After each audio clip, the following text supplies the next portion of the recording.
இறா ரோஸ்ட்டுக்கு தான் தேங்காய் ஊற்றி இந்த மாதிரி வதக்கிட்டு இருக்கேன். ரொம்ப வந்து எண்ணெய் ஊற்ற வேண்டாம், ஏன்னா இந்த எண்ணெயிலே வெங்காயத்தை போட்டு வதக்க போகிறேன்.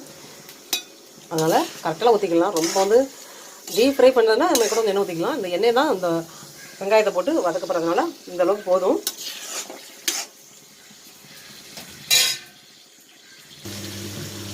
எண்ணெய் கம்மியாக ஊற்றி இந்த மாதிரி இறால் வறுத்துட்டு எனக்கு வேண்டாம். ரோஸ்ட் பண்ணுறது, ரோஸ்ட் பண்ணும்போது நமக்கு வந்து இந்த எண்ணெயிலே வந்து வெங்காயத்தை போட்டு வதக்க போகிறேன். அதனால் கம்மியாக வந்து எண்ணெய் ஊற்றி வதக்கிட்டு இருக்கேன். இந்த ஃப்ரை பண்ணுறதுனா இன்னும் கொஞ்சம் தேங்காய் ஊற்றிக்கலாம். ரோஸ்ட்டுக்கு ரொம்ப எண்ணெயாக மிதந்ததுன்னா சாப்பிட முடியாது, மூஞ்சி அடிச்சமாக ஆயிரும்.